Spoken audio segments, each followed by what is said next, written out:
everybody. I'm recording this a bit late and I am about a bottle of wine into the night. So bear with me and Perseus. Well, don't bear with him, cat with him, because he's a cat. He's not a bear. And so, okay, I got a bunch of wonderful things this week, most notably this shiny, pretty little box over here. Actually, it's not even that little of a box, but it is shiny and it is pretty and it is full of even shinier shinies. But we'll get to that. First up, what I got this week is an adult title from Penguin, Waiting for Wednesday by Nikki French. It's the third book in a series. And it starts with Blue Monday. The Tuesday book might be Tuesday's Gone, but I might just be thinking of that because of the song. So, you know, make of that what you will. Look it up on Goodreads. I'll have a link for this one and you can find it. I'm not a big mystery person, but I've actually really liked the Frida Klein series. Frida is this psychologist and she's brought in as a consultant on various murder investigations, and they're very psychological focused. Which is pretty much the exception to me not liking mysteries, is if you bring in a serial killer, if you make it really psychological, creepy, mindfucky, in which case I'm all about it. And so I've actually really enjoyed these. So excited for number 3. And also from Penguin, this one is unsolicited for reasons which should be pretty apparent very quickly. I Am Amelia Earhart by Brad Meltzer, and this one came with a note, just in case you're doing any roundups for women's history. I'm guessing it's Women's History Month because, as we all know, women represent a 12th of the population of the world. So obviously they only need a month to be represented fairly in culture. And interestingly enough, their books should be written by men and illustrated by men, because illustrated by Christopher Eliopoulos. So, logical, highly logical. I'm sure we all approve of that. And I mean, to be honest, though, this book does look pretty adorable. Let's see. It looks really cute as picture books go. And I like picture books. I enjoy them. But I will sit down at some point before I send this off to somebody else. Maybe Steph wants it. I don't know. And I'll read it in like a minute. And then I'll be like, well, that was nice. But I'm not going to write a review for it because I don't review picture books except for that one time when I reviewed 2 picture books. But one was by Jay Kristoff, and one of them is like Soylent Green. So they're not really the typical picture book thing. So, just in general, no. A reader of fictions reviews a whole lot of stuff over a lot of genres, but picture books just, I have limited space to be able to really do that. And I won a book from Library Thing. I always forget that one because I only kind of use it. I use it because I win books from them so much. So this time I won Going Over by Beth Hart, who I don't know much about, but this is apparently blurred by Ruta Sepetys and Patricia McCormick, which is cool. And I know it's set in around the Berlin Wall. And, it's one of the ones where the editor at the front is all like, hey, by the way, I loved this book. I know I promote everything, but this one. And I want to believe that those are actually really, really good books. Or at least not going to be really terrible books, even if they're not to my taste. I want to believe this to be true. So I'll be reading that one in the next couple of days. So hopefully that goes well for me. Root for me right now.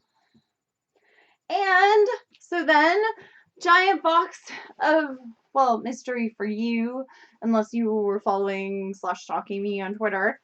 I got this big old giant box of ARCs in the mail from my dear, dear friend Lenore, who had a surprise. Lenore Appelhans, her debut novel released last year, which was called Level 2, and now is called The Memory of After. And the sequel, Chasing Before, is coming out in, I think, August of this year. So get on that if you like afterlife stories. It's really interesting and not like any other book that's out there. So, not everyone's thing, but I think it's really cool. And she's really cool. I got a surprise day to hang out with her because of weather when she was coming. She had a layover in Atlanta that became like a significant layover in Atlanta. So I got to hang out with her, and that was awesome. And then she sent me this package of books made of all of the books, and so a whole bunch of things. Some of them are already out, and some of them are upcoming arcs. Most of them are Harper. But I'm going to try to do this roughly in order of when they come out. But I'm making this up as I go along, and as I said, a bottle of wine. So this came out, I think, in January. Manor of Secrets by Catherine Longshore. Admittedly, the reviews have not been super stellar for this one, but I've read 2 of Longshore's books, and I really liked them. And also, it's got the whole Downton Abbey comparison going, so I have to read it. Like, even if the reviews were all abysmal, I would probably still try it at that point, with both the author and the subject being something that I enjoy. So hopefully that is good. And then Why We Took the Car by Wolfgang Herrndorf. And this is a German book originally. I don't remember what the German title was, but I remember that it popped up when I was looking for it on Goodreads, and I was like, why isn't this book on Goodreads? And then I realized that this word with way too many not vowels, consonants, way too many consonants. I know this word, don't judge me. Was actually the book that I was searching for. And Rose didn't like this book, apparently, at all.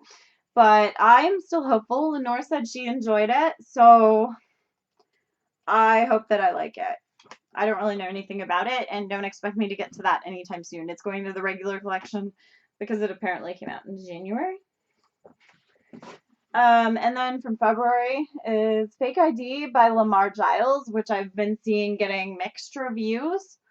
And again, I'm not going to get to it anytime too soon, but I'm going to put it onto the shelves, like with all of these things and the many of those that you can't see. Because you can see, I can't do the math right now on this, but there are many more shelves you cannot see in these videos. But Lenore said that she liked it, and also I'm just like really entranced with how well this one shows up on my camera. So I don't know. I'm gonna try it. I'm gonna keep my options open. If you didn't like it, that's great. Maybe try not to like make me hate it ahead of time, Okay, and then she sent me, this one was a surprise, Always Emily by Michaela McColl. And this is apparently about Emily and Charlotte Bronte. I'd never heard of it at all. It's coming out from Chronicle in April, so in just a couple of weeks. And, as soon as it said Emily and Charlotte Bronte, I was on board. I'm somewhat skeptical about the books that use historical figures as characters. Depending on what it is. I don't know if it's paranormal or if it's historical, but I'm totally on board to try it. And it's not like I got it from the publisher, so I don't even have to feel bad if I don't like it. I can just be like, well, too bad, oh well, not my thing. So, okay, then these are the ones that are marked 5/14, aka May. So, Prisoner of Night and Fog by Anne Blankman, which I believe is World War 1930s. Yes, is this set in the Weimar Republic? That's awesome. Anyway, the Weimar Republic is such an interesting period in history, then destroyed by war reparations. So I'm really excited for this one. I try not to get too excited for debuts just because I feel like the ones that I get most excited about tend to crash and burn the hardest. But I am tentatively really excited for this. And these are all Harper at this point. Meridian by Josen L. McQuain.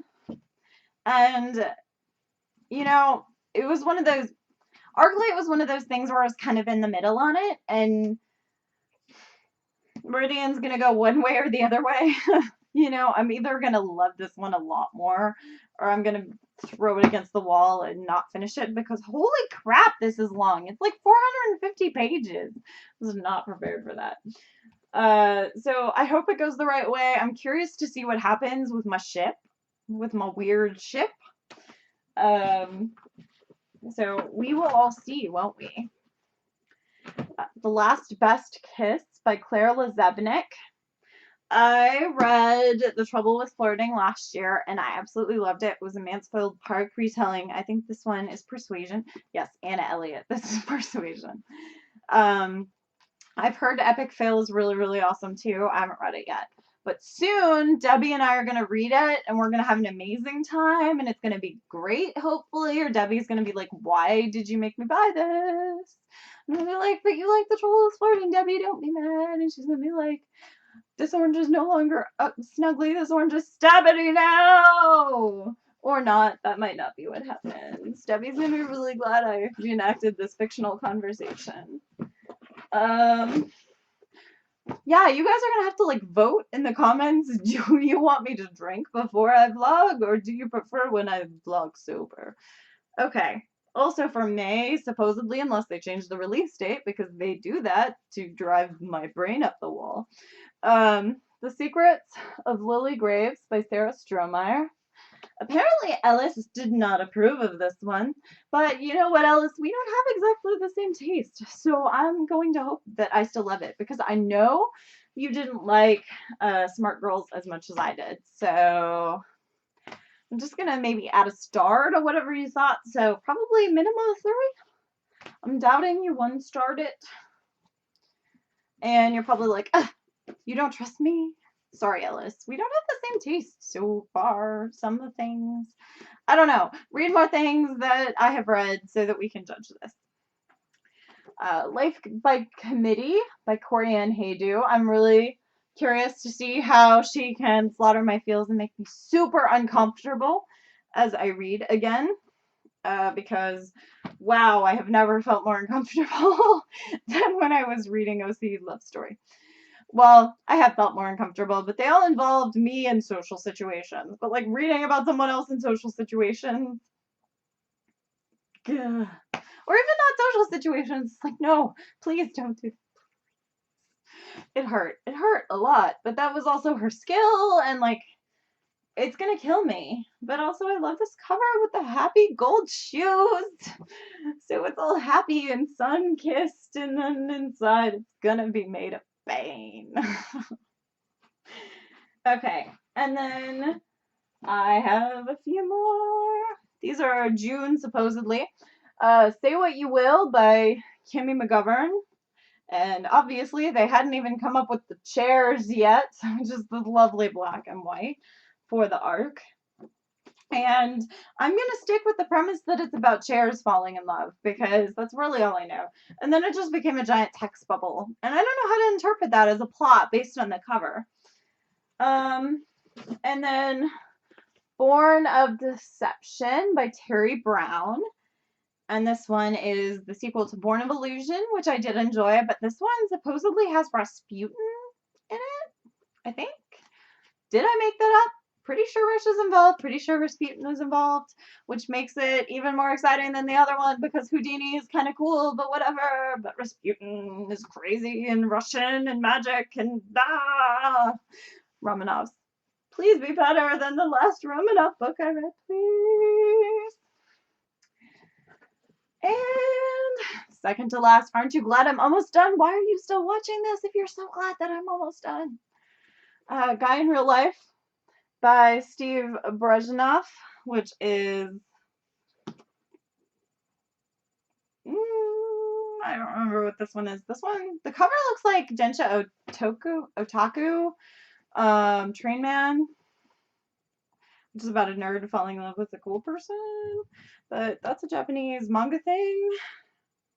A boy and girl collide on a dark street at 2:30 in the morning. Lesh, who wears black. I don't know. Nerds in love is my guess. Nerds in love. We're just gonna roll with that because I really need to stop talking at some point. And finally, The Art of Laney by Paula Stokes, which Ellis says I need to